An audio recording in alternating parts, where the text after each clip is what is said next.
महाराष्ट्र के पूर्व मुख्यमंत्री उद्धव ठाकरे जी, आदित्य ठाकरे जी अभी भाभी सुनीता केजरीवाल जी से और अरविंद केजरीवाल जी के माता पिता और उनके परिवार से मिलने के लिए आए थे, उनकी बेटी से।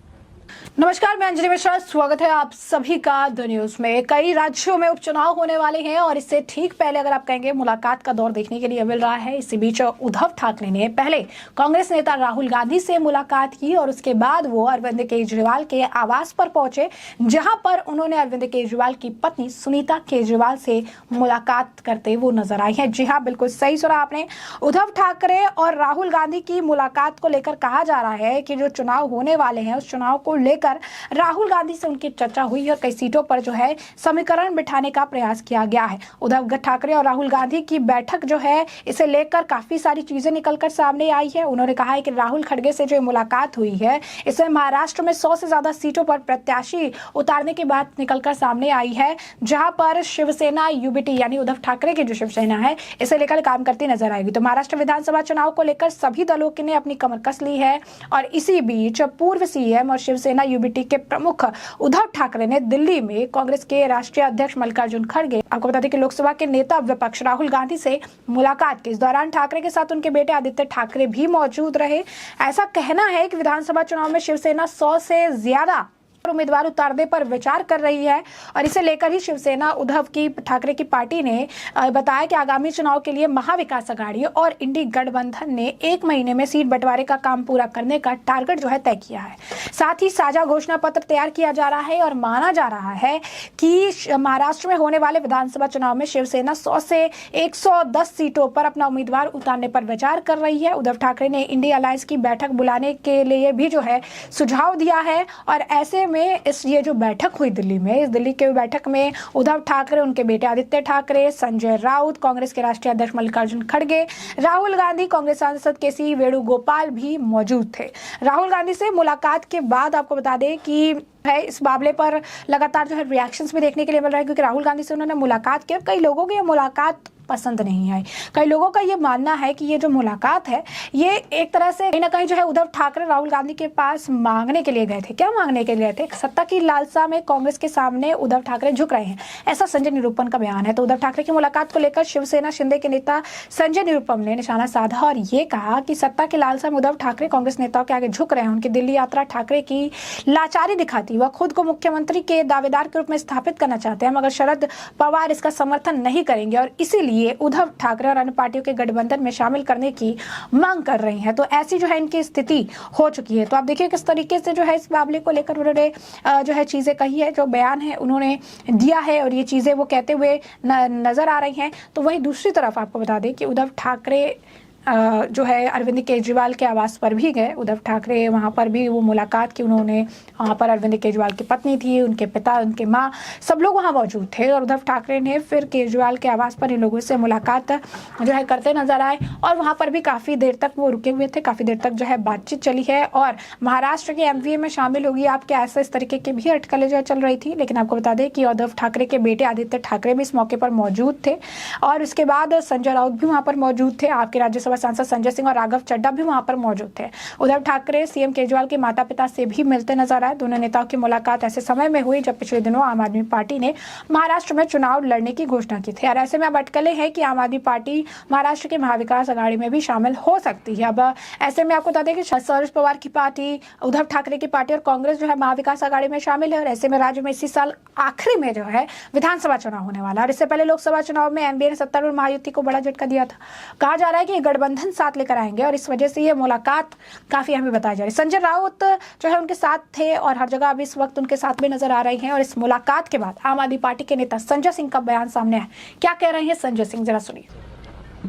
महाराष्ट्र के पूर्व मुख्यमंत्री उद्धव ठाकरे जी, आदित्य ठाकरे जी, राज्यसभा के सांसद और शिवसेना के वरिष्ठ नेता संजय राउत जी अभी भाभी सुनीता केजरीवाल जी से और अरविंद केजरीवाल जी के माता पिता और उनके परिवार से मिलने के लिए आए थे, उनकी बेटी से। निश्चित रूप से जो कुछ हालात इस समय चल रहे हैं और जो तानाशाही है, और केजरीवाल साहब के मामले में तो पहली बार ऐसा हुआ भारतीय न्यायपालिका के इतिहास में कि बगैर ऑर्डर की कॉपी के उनकी रिहाई पर रोक लगा दी गई और सीबीआई का नया मामला बना के उनको जबरदस्ती जेल में रखा गया। तो इन सारे बिंदुओं पे बातचीत हुई और निश्चित रूप से विपक्ष के खिलाफ ईडी सीबीआई सरकार का एक ऐसा हथियार है जिससे वो हम लोगों की आवाज़ को दबाना चाहते हैं, लेकिन हम सब मिलकर इस सरकार से लड़ेंगे, मोदी शाह की तानाशाही के खिलाफ लड़ेंगे। इसके लिए ये जो मुश्किलें आ रही हैं, इसमें एक दूसरे के साथ सब लोग खड़े हैं, ये विश्वास उद्धव जी ने भाभी सुनीता केजरीवाल जी को और उनके परिवार को दिलाया। संजय सिंह को सुना, उन्होंने इस मुलाकात के मायने बताते हुए ये कहा है कि इस पूरे मुलाकात के पीछे जो है अरविंद केजरीवाल की गिरफ्तारी, ईडी और सीबीआई का जिस तरीके से गलत इस्तेमाल किया जा रहा है, चुनाव और कई अन्य मुद्दों पर जो है इस मुलाकात में चर्चा हुई है और इसे लेकर आगे की रणनीति जो है बनाई जा रही है। लेकिन जिस तरीके से अब उद्धव ठाकरे अपनी ही पार्टी को स्टेबल करने के लिए दिल्ली का चक्कर लगा रहे हैं, इस मामले को लेकर शिवसेना माने एकनाथ शिंदे की जो शिवसेना है उसके नेता नरेश म्हस्के जो है वो बयान देते नजर आए। क्या कह रहे हैं नरेश म्हस्के, जरा सुनिए। गल्लीत गोंधळ आणि दिल्लीत मुजरा, मला मुख्यमंत्री करा याची याचना करण्याकरता ते बहुतेक या ठिकाणी आले असतील। नियोजित कार्यक्रमानुसार सोनिया गांधी यांना ते पहिले भेटणार होते, पण मला वाटतं की अजूनही त्यांना भेटण्याची वेळ दिलेली नाहीये। कायम मुख्यमंत्री ज्यावेळी महाराष्ट्रात येत असतात, मुख्यमंत्री दिल्लीत येत असतात, त्यावेळी त्यांच्यावरती टीका करतात। आणि आता हे कशासाठी आलेले आहेत? बाळासाहेबांनी काँग्रेस गाडण्याची भाषा केली होती आणि सोनिया गांधी यांचं हिंदुस्थानासाठी योगदान काय असा प्रश्नही बाळासाहेबांनी केला होता। कदाचित आज सोनिया गांधी यांना भेटून की मी बाळासाहेबांच्या वक्तव्याशी माझा संबंध नाही आणि मी आता माफी मागतो हे सांगण्यासाठी या ठिकाणी आले असतील असं मला वाटतं।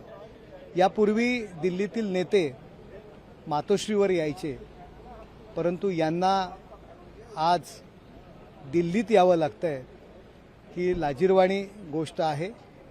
महाराष्ट्रामध्ये पुराची परिस्थिती आहे। पुण्यात त्यांनी मोठं भाषण केलं होतं, परंतु ती पूरस्थिती पाहण्यासाठी जाण्यासाठी यांना वेळ नाहीये। मला तर वाटतं त्यांनी फेसबुकवरनं जरी पाहणी केली असती तरी खूप काही झालं असतं, परंतु त्यांना ते जमणार नाहीये। आणि हिंदू हृदय सम्राट शिवसेना प्रमुख माननीय बाळासाहेब ठाकरे यांचा हा बाणा माझ्यात आहे असं उसान जे आणतायत त्याला फाटा आज दिलेला आहे।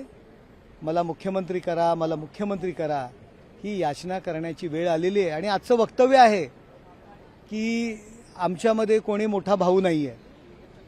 कालपर्यंत म्हणत होते आम्ही मोठा भाऊ आहे, जाहीर करावं।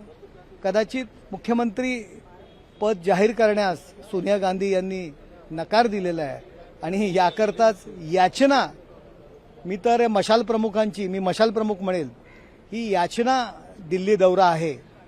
या दौऱ्याला याचना दिल्ली दौरा असं म्हणावं लागेल।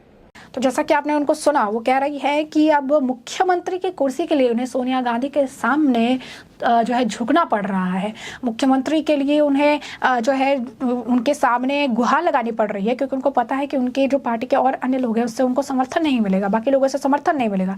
उनकी स्थिति कैसी हो गई है कि वो मातोश्री बुला सकते थे, वो मुख्यमंत्री है, लेकिन उसके बजाय उन्हें क्या करना पड़ा है, उन्हें खुद दिल्ली जाकर दर की टोकरें जो है खानी पड़ रही है और सबके यहाँ जाकर चीज़ें कहनी पड़ रही है। और ये काफ़ी ज़्यादा दुखद है कि जिस कांग्रेस के लिए हमेशा से बाला साहब ठाकरे जो बयान देते थे और आज उनके ही पुत्र जो है इस तरीके से अपनी ही मुख्यमंत्री की कुर्सी पाने के लिए, उन्हें बचाने के लिए, सत्ता की लालच में जो है अब कांग्रेस के सामने घुटने टेक रही है, उनसे गुहार लगाते नजर आ रहे हैं। ऐसे में हमने आपको जो पूरा मामला है ये बड़े विस्तार से बताया है कि ये पूरा मामला क्या है, और इस पूरे मामले पर आपकी भी जो राय हो हमें कमेंट सेक्शन में कमेंट करके जरूर से जरूर साझा करिएगा। धन्यवाद।